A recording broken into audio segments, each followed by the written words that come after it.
All right. So, as you can see, we're starting a new quarterly. We're in the Explore the Bible series, and the current series we're doing is on Job. We will be in Job for the next 7 weeks, and then we're going to do Ecclesiastes. At some point along the way here, we will also do a poll. We'll do a vote on do we want to continue with the quarterlies, or would you like to find one book of the Bible and just go through it verse by verse? Okay, because many of you are advanced students now, and I think that even if you're a beginner student, you can benefit from verse by verse, but I don't want to jump us into that until we've gotten through a lot of this material here. So I will be talking to the church about that. I'm going to take a poll and see if we like to do a book itself, and but we don't want to pick something like Job. Job has 44 chapters, and it is big. But we're going to go through the main parts of Job in our study. All right. So also, this is the time to prepare yourself. And so we call that the period of time of rebounding, confessing your sins. Repenting is what classical Baptists call it. And I'm not classical, so I call it rebound. It's a time to look at yourself and your relationship to the Father and make sure you're in fellowship. Bible says if we confess our sins, He is faithful and just to forgive us of our sins and to cleanse us from all unrighteousness. You want to be in right standing if you're going to study the Bible. Also, you want to be filled with the Spirit, which is to be under the control of the Holy Spirit, and you need to focus. We had a time of praying a moment ago where something urgent came up. We had to deal with that and pray with it so that we could also now focus on Scripture. At the end of Scripture, if you have other items that you need to pray about, we'll stick around afterwards and pray some more. But many of you came in early. You've been fellowshipping. I hope that you've also been sharing each other's burdens and praying with each other so that when we get into study time, it's classical. It's actually studying. And so that's, I'll give you a time here quietly before the Lord with your own priesthood. In your own mind, you can talk with God if you need to confess any sins. And I'll give you a moment of silence for that. All right. So as we start into the book of Job, the first one is faith, but I want you to look at your handout. And in your handout, there's an outline of Job. So I'm recording, by the way, I do record on my computer here a different slide set than what you see. So that way, if you want to go back and look at some of the additional slides I have, you can see those. But Job here we have 7 sections to it. It's broken down. It's kind of like a drama. Actually, I guess in the old English, they used to call these a comedy. Comedy, and we don't use that word that way today, but a comedy was a drama that starts off, and it starts off usually with something exciting, and then some sadness happens, and then it ends with something happy again. And so this is a drama comedy, and Job is a true story. It's historical, and he's a real person. We'll find that out as we study. And the beginning of Job starts with the testing. There's a test that begins, and my kids have grown up in our family knowing that there's always a test. And I got that thought from the book of Job. There's always a test. And as you grow in your spiritual wisdom and knowledge in the Lord, the adversary will come along and keep on trying to test you. So I want you to know right off the bat that there are trials and tests that each of us have gone through and will go through. But God is faithful, and He will get us through those. So the test begins, and then the second act is a round of discourse. Job has 3 really close friends of his that come and try to help him. And there's a fourth one who's a youngster. And the fourth one is Elihu, depends on how you want to read it. But we have 3 rounds of discourse that will occur, first, second, and third. And then Elihu will speak, and then God will speak, and then there will be a resolution. So we got quite a bit that we're going to be covering. And it looks like there's 42 chapters. I thought there was 44. Okay, so it's 42 chapters. All right. And then also the outline shows you Ecclesiastes when we get to that. On the back side, you have also a timeline. And the book of Job, scholars believe it is the oldest book in the Bible, the book of Job. Older than Genesis, the beginnings. And they think that Job may have been alive around the patriarch times of Abraham. And the reason for that, as we go through the book of Job, we'll see different indicators that he's doing things very similar to how Abraham, his faith was. Such as Job will be praying to Yahweh. Yahweh is the God of the covenant. And so we'll see that mentioned also. Some scholars think that maybe this was written during the time of Moses. And I think they're wrong, because there's too many indicators in there that is older than Moses. Because there's nothing there about the law, nothing there about the commandments of God and the decrees. So the timeline that our quarterly has is about the time of Abraham, around 2,300 years before Jesus. So that's what they're looking at. This is a pretty old book. And so that timeline is there for you to go through later when you have a little bit more study time to yourself. And so we'll get into now Job. We're doing chapter 1. We're going to do the entire chapter, even though your quarterly only starts with verse 8. I want to start this a little bit earlier so we have the context. Suffering, facing suffering, oftentimes inexplicable suffering. We don't know why it's happened, but most of us have experienced different examples of this. Loved ones who have had long, painful illnesses before they died. We've had young people who have died in the prime of life. I have a son who died when he was less than 3 months old. We have things have happened that cause us to ask why. And we ourselves experience sufferings, and sometimes we wonder, what's the purpose of this? The book of Job will help us with that. The book is helpful in helping us understand what's going on behind the scenes, the invisible realm, what's happening in God's plan, and the outcome. Why is it there? So the book of Job will answer a lot of questions that we all have about why does tragedy occur? And so I think it's important that we ask those questions just like Job does. And Job was not at fault for asking questions. But his friends who tried to blame him for causing a lot of stuff were at fault, and God rebukes them later. We'll see that.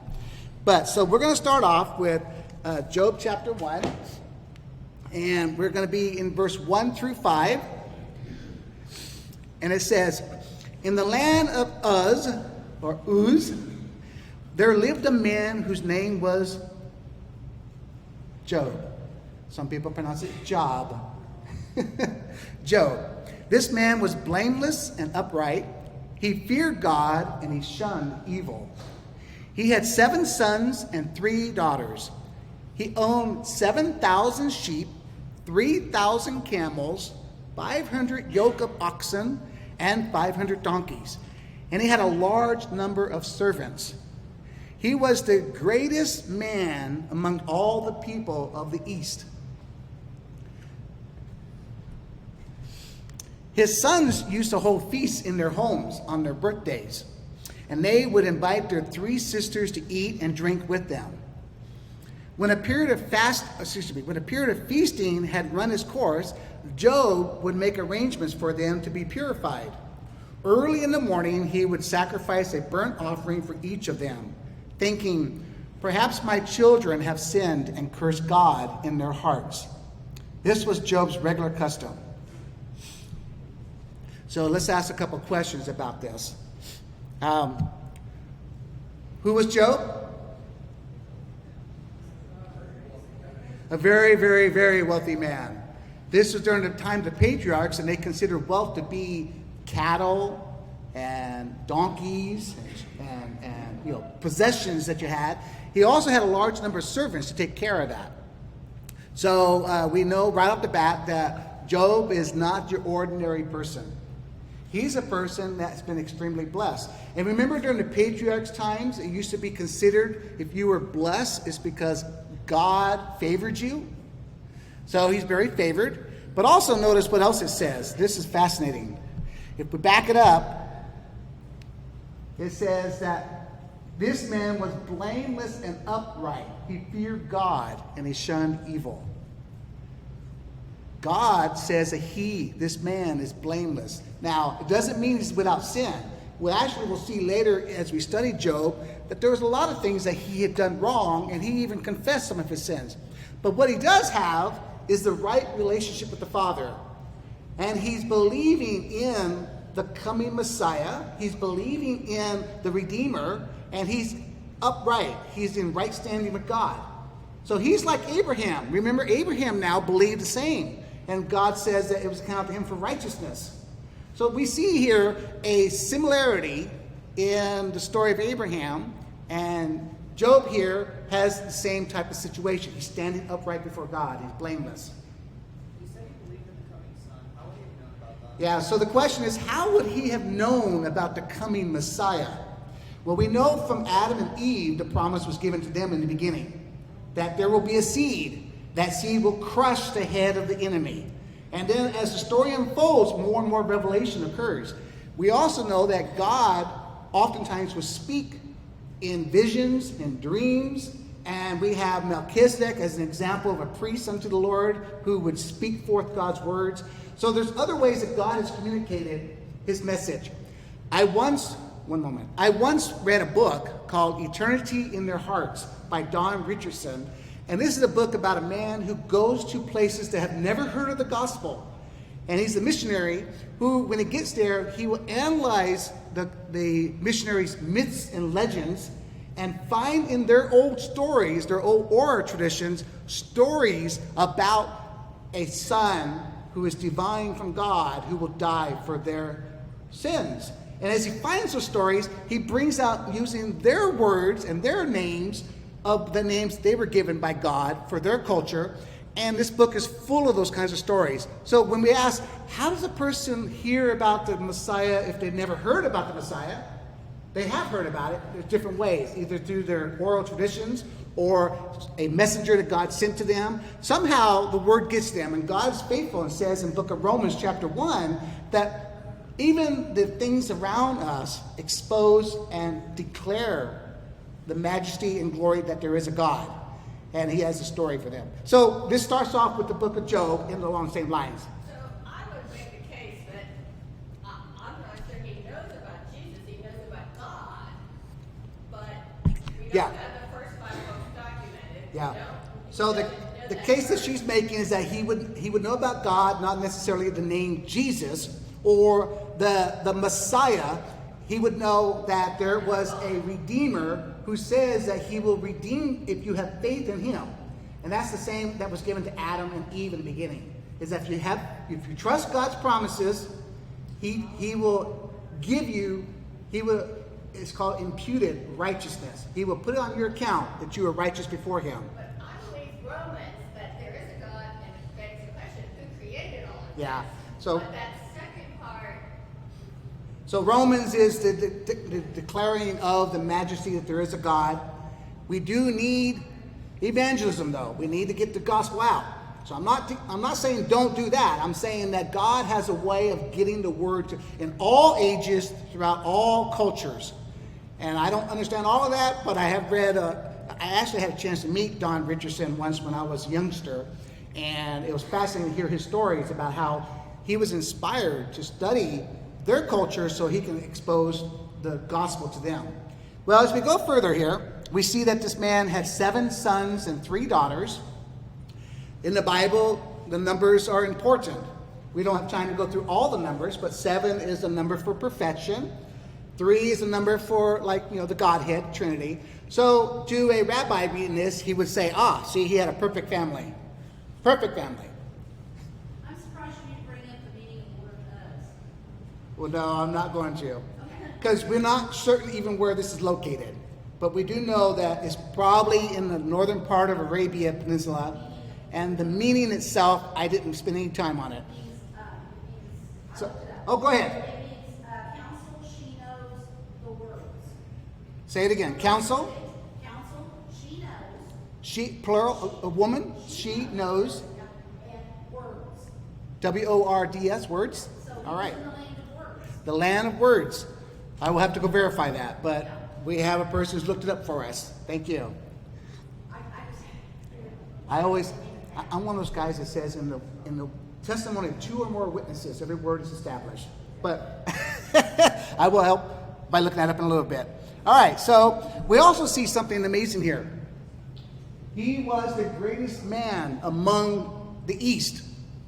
So everybody would know who Job is. This is not a stranger guy who's off by himself with his own little, farm. He is well established, well known. We learn later in Job that he actually lives in a city that has walls around it. It's his own city.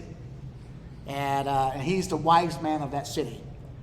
All right, so let me get back to it. And then we have, this is interesting. When the sons, his 7 sons, when it was their birthday, each one will host a party at their house. And they would have all the sons come together. They were all adults, as well as their daughters, their sisters in this case. The daughters and the sons would get together and celebrate the birthdays. Becomes important in a little bit, the birthday party. And during that period of feasting, Job is very, very concerned that because they're drinking, they have wine, and they're partying, he wants to make sure that they don't do anything that's wrong toward God. And so it says that perhaps my children have sinned and cursed God. What's interesting, though, is in the Hebrew. See, I'm learning Hebrew right now. And I looked this up in Hebrew, and I was like, wait, I did something wrong here. I'm not translating it right. Because it says, perhaps my children have blessed God.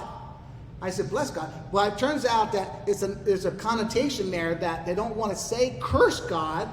And in the connotation, you are to, as a reader, know that they meant the opposite, that they may not bless God.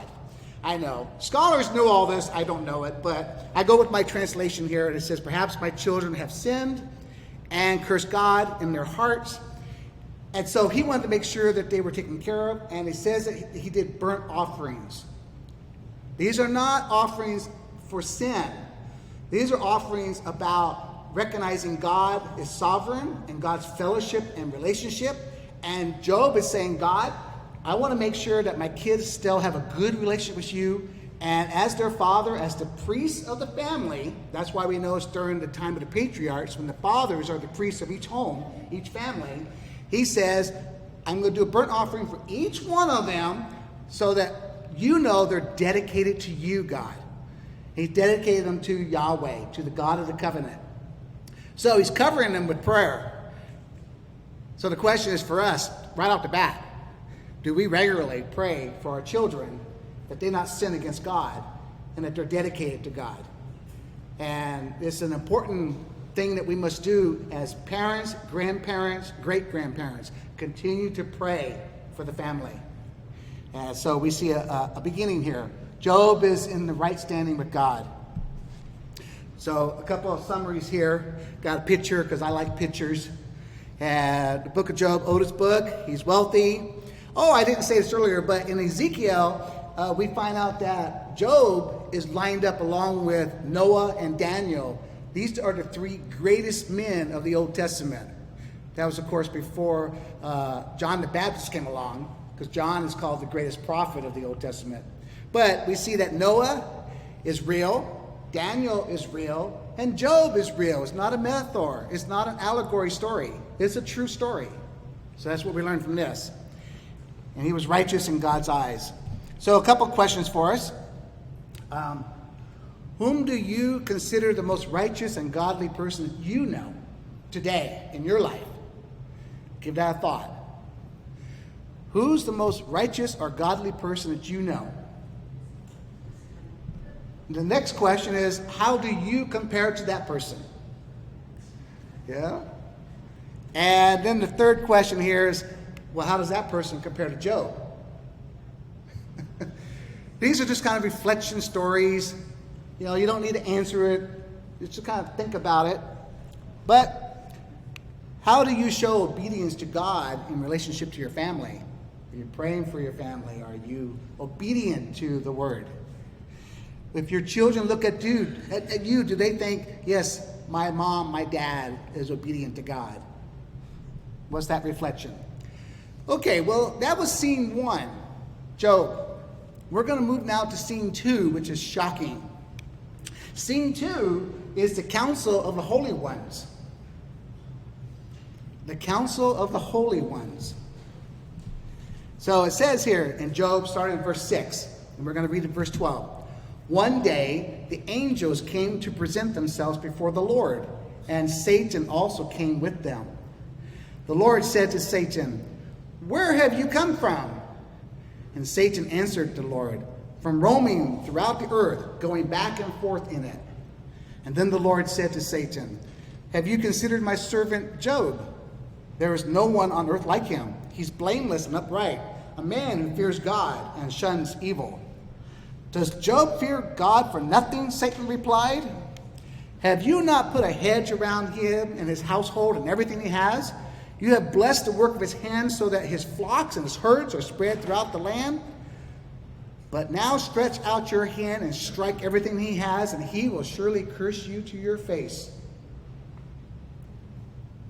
Wow. All right, let's back that up a little bit. So we have a situation happening here where God holds a council in heaven. And I have some verses in a little bit that talks about this council. Is called the Council of the Holy Ones. It's also called the Council of the Gods, plural. And people are like, what? That must be a figure of speech. And after spending quite a bit of time studying this area, I've discovered that the word Elohim, which is the word for God, is in the plural, but the word Elohim, oftentimes God uses that term for anything that's in the heavenly realms with him also, which I didn't know. I learned something new in this study. And I learned that he's got this Council of Elohim. And I said, what? What's that about? Well, it turns out they're divine, or they are heavenly beings that he has with him. We would call them angels in our terminology. Although the word angel, if you're precise, means a messenger. So not always is it angels. There are cherubims and seraphims. They're not angels, and so on. Well, we know also that Satan is a cherubim. And we'll learn that in a little bit out of Ezekiel. So this group is all together, and they're having a council meeting. Did you know that God has council meetings with his angels? Like, wow, this is really unusual.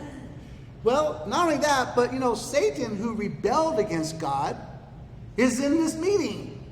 How can that be? Yeah, well, there's something abnormal happening here. And what's happening here is the word Satan gives us a clue. His real name originally was Lucifer, but now he's being called the accuser. Satan, the accuser. And God, who knows everything, says to him, "Where have you been?" Why would God ask him that? Yeah, he's out trying to cause problems. He's out. The Bible says that the devil, the adversary, is seeking out those who he can devour, wanting to destroy people's lives.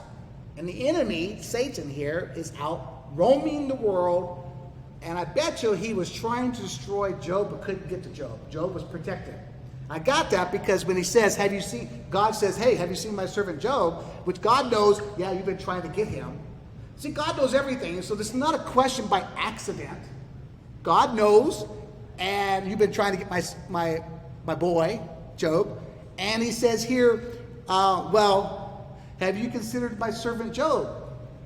And there's no one like him. Again, God calls him upright, blameless. So what is Satan's accusation? That he's haughty, that he doesn't really fear God. Satan actually is saying, Job only worships you because you take care of him. You're protecting him. You have a hedge around him. The word hedge means a fence. You have fenced around him protection like a wall. And therefore, I can't get to him, Satan says. And God says, let's have a test.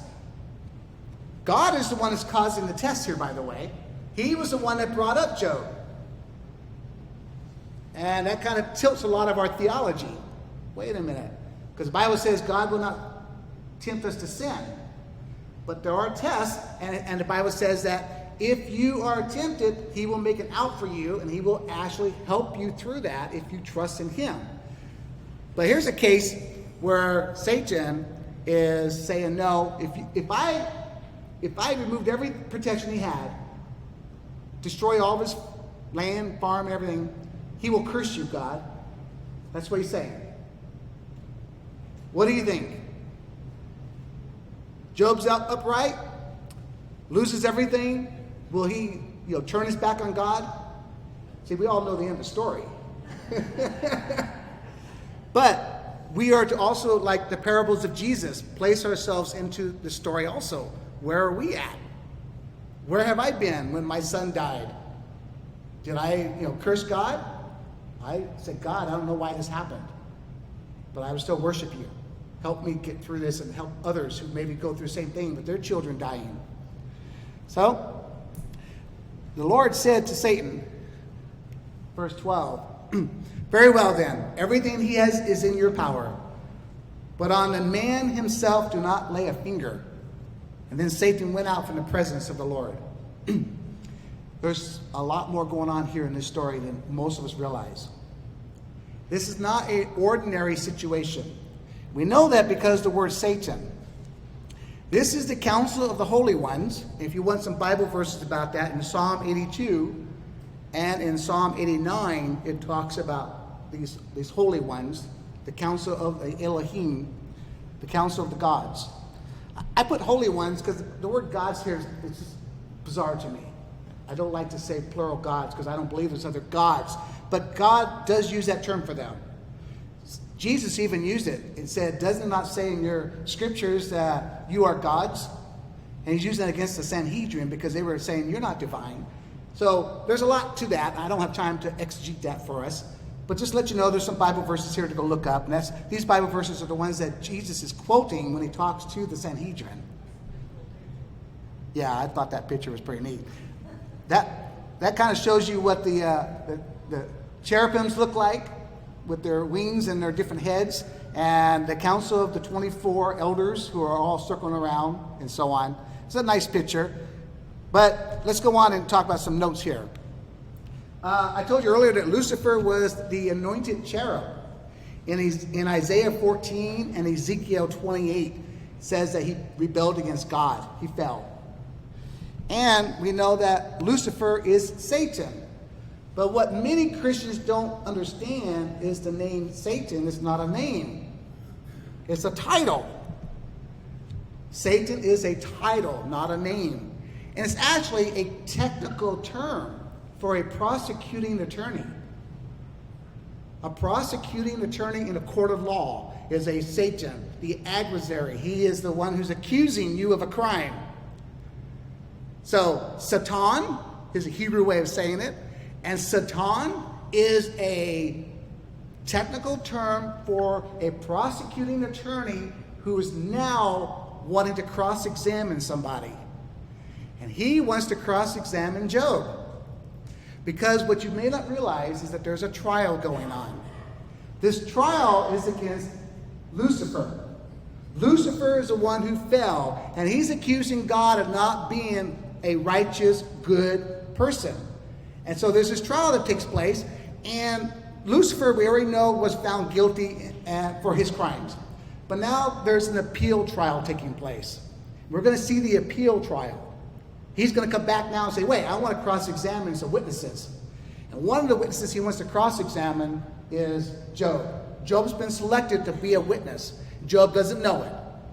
He doesn't know any of this is going on. Because if you're told all the answers ahead of time in court, you will give out those answers, and that may not be the truth. So, in this case, Job doesn't know ahead of time what's going to be questioned, and he's going to become the star witness about God's love and mercy and justice. And so we're going to see that unfold in the book of Job. The book of Job is about the angelic conflict that's taking place. And every one of us are members of that angelic conflict. Have you ever wondered why God created man? When he already had all the angels. There is a big drama taking place, and we're all parts of that. And Job will reveal a lot of that as we go through it. So next item here is Job's been called in to be the witness to this appeal trial. So with that, let's get into scene 3, the adversary attacks. So in scene 3, we start at verse 13. We're going to go to 19. Stop me anytime you want to ask questions, because I'm on a roll and you guys need to raise your hand and speak forth, all right? This stuff is fascinating. Go ahead. So back at the end here where he says, the Lord said to Satan, behold, all that he has is in your power. Is he giving him permission? Excellent. To take all the way? Yeah, let's back that up to that section. That is a good one. That's in verse 12. And let me back it up to 12. There we are. So in verse 12, the question is, the Lord says to Satan, very well then, everything he has is in your power. In other words, Satan could not do anything without God giving him the permission. Can't do anything without God giving permission. And in this case, God says, I'm giving you the authority. The word for power is authority. I'm giving you the authority to do this. So, if you've ever wondered about bad things that have happened in the world, Satan is the one who is causing, but God is sovereign over everything, all creation. Satan's got to get permission before he does anything. Does that help? So, this power is permission, and it's powerful because when you think in your own life, something's happened. Okay, I don't know, God, why this has happened. But I'm going to trust you, and I heard, help me. But also, I know that in the end, things will be right because I trust you. He is sovereign. God knows exactly what he's doing. And we will see that in the book of Job. And it will encourage us also when we go through trials. Thank you for that question. Any other questions? All right. So let me get back to Job 1:13. All right. So, okay, please do.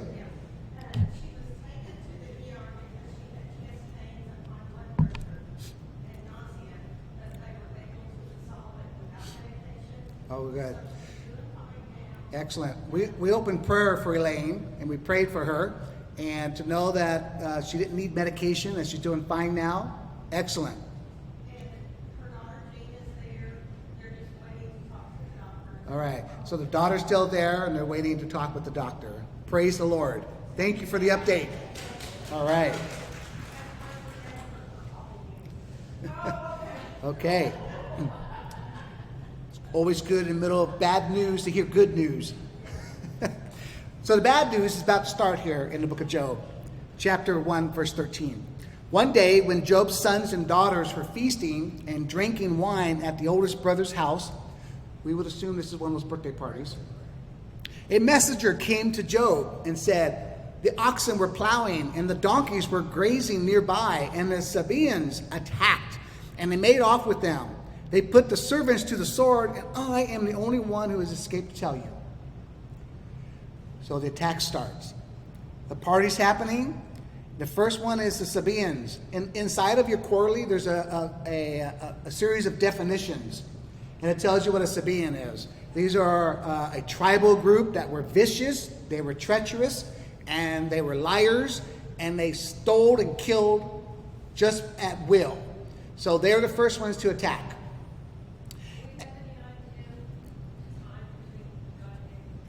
Now, it just says one day. We don't know if it was the same day when Lucifer went off or if it was a planned day. Probably planning was involved here so that he'd have it happen at the same time. And we'll see multiple things happen simultaneously. So most likely Satan was planning his strategy to have everything happen throughout the whole area all together so that it'd be overwhelming to Job. And it happens on a celebration day. The day of rejoicing and happiness. The oldest son having his birthday party, and it happens on that day. So there's a lot of strategy that's been taking place here. Satan is not stupid. He is an evil and cunning adversary. And it says here, only one person escaped. Satan let one person escape to go back to tell Job. So he just now ran into the house, fearing for his life, and he tells Job what happened. Verse 16, and while he was still speaking, another messenger came in and said, the fire of God fell from the heavens and burned up the sheep and the servants, and I am the only one who has escaped to tell you. And while he was still speaking, another messenger came in and said, the Chaldeans, they have formed 3 raiding parties, and they have swept down on your camels. They made off with them, and they put the servants to the sword, and I am the only one who has escaped to tell you. Multiple things happen here. How is a man wealthy in that day? By his cattle, his donkeys, his sheep, all the possessions he has, all of it has been wiped out. Two of the wipeouts happened by humans, and one wiped out happened by an act of nature, or as the insurance people might say, an act of God. It is the fire from God. And scholars think that could be one of 2 things. Meteors that came down to hit, or it could be a massive lightning storm. Satan is the one who's doing this. So it reminds me of when Jesus was in the boat sleeping, and there was a massive storm that came up on the Sea of Galilee. Unusual storm. If you read it in the Greek, it's like this is a behavior that's totally supernatural, it's abnormal. Satan was causing this and trying to cause death and destruction.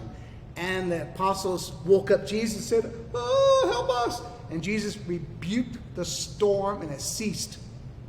See, there are spiritual forces at work. So spiritual forces here. Okay, so like the fire of God fell from heaven, burned up the sheep. Is that's Lucifer and his power doing that? Even though it's God created fire. It is described as a natural phenomenon. Satan's behind that. Satan's got the authority and the power to do things. He's the prince of the power of the air. So he got to choose all. He's doing something here. He's causing things. We don't understand how that happens because we don't know how divine or angelic beings can manipulate nature. But the Bible says they can when they get permission. All right, so now Job has lost all his wealth. That'd be like Bill Gates finding out tomorrow that Microsoft is down to $1. All right? 3 employees. And only 3 employees are left over because everybody else is gone. So that's wealth destroyed in one moment. So Job is getting all this simultaneously, everybody coming in one at a time. And while one's talking, the other one's talking, the other one's talking. The emotional state is probably going through the roof right now. All of his wealth is gone. When he comes there, he's like, well, okay, at least my family's here. Yeah, he's probably thinking, okay, my family's still all right. You know, a lot of people say, yeah, you could take all my wealth, but my family. But not for long. But not for long, because the next verse. And while he was speaking, yet another messenger came in and said, your sons and daughters were feasting and drinking wine at the oldest brother's house when suddenly a mighty wind swept in from the desert and struck the 4 corners of the house. It collapsed on them and they're dead. And I am the only one who has escaped to tell you. So now his entire family, all of his children. How do you think he's handling this? He's a real person. It's not a story. He's not reading about somebody else. It's really him.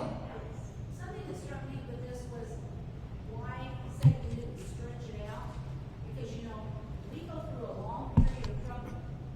We tend to... So the strategy here, if it's drawn out, potentially we would think, okay, long period of time, you get weaker and weaker and weaker and collapse.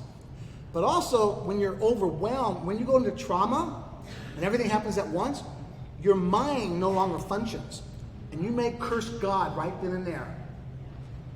Okay? He's trying to get Job to curse God. It's not to destroy Job's family and livelihood and everything for just to do it. He's got a purpose. There's a strategy here. Wow. And it says a mighty wind, a tornado came through, wiped it out. Very, very sad.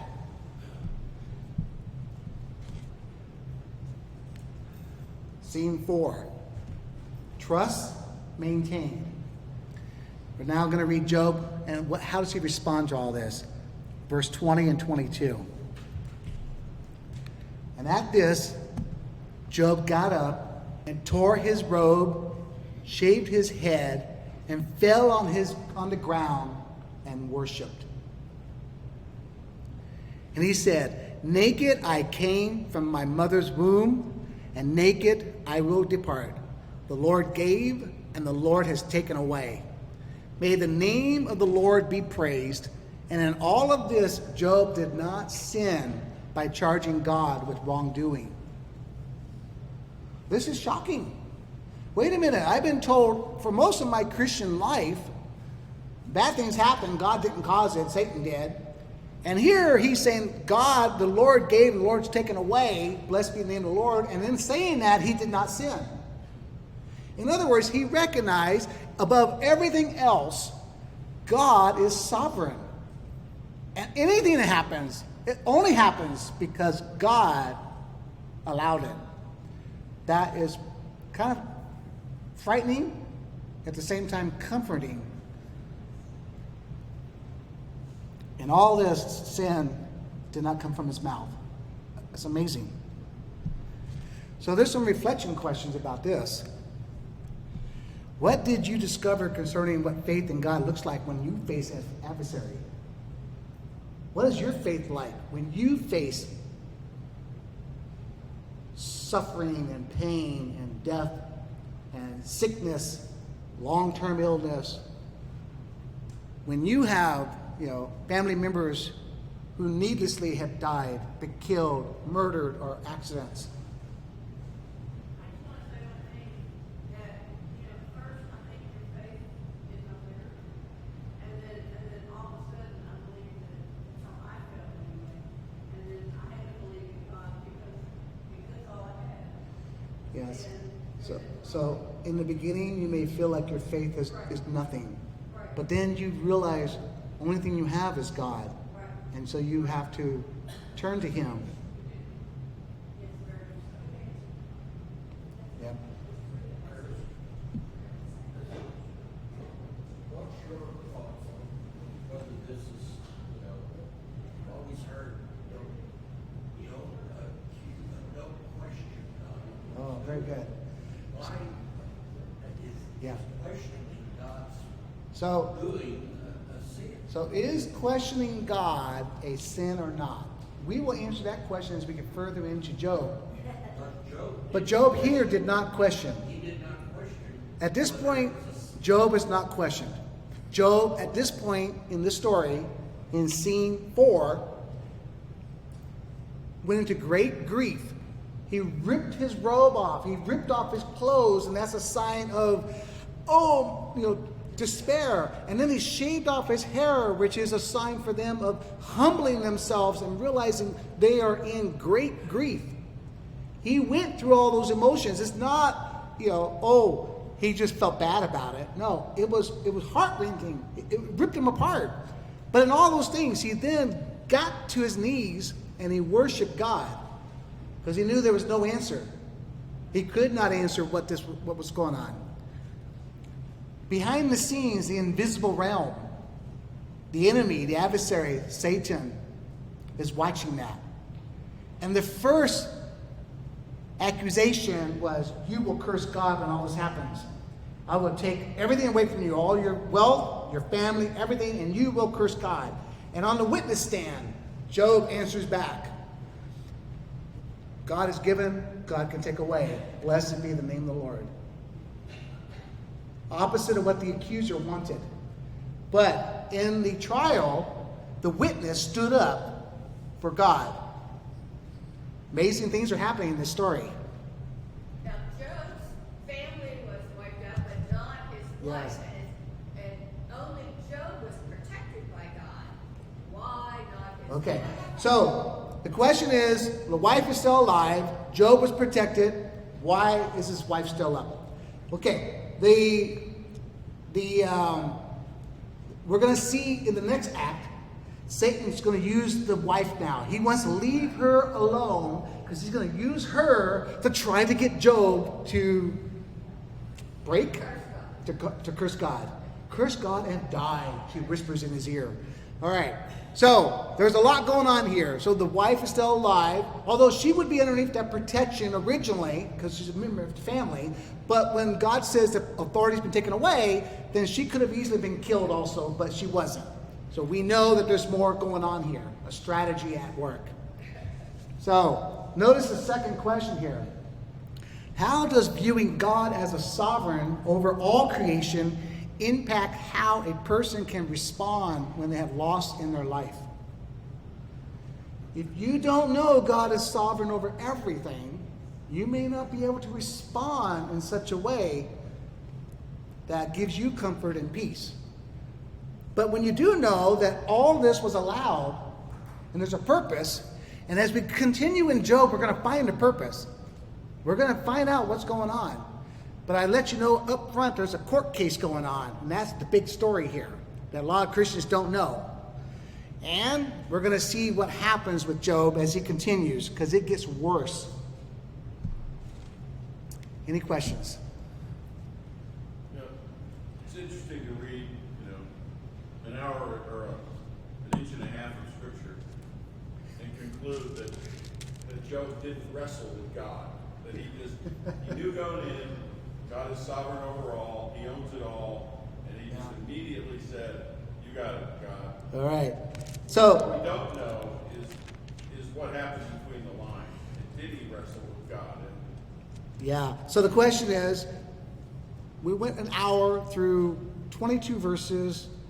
Did he ever wrestle with God like Jacob wrestled with God? And what was happening there? And actually, I've got some information for you. I did some word studies that I'll add to it now since we've asked some questions about that.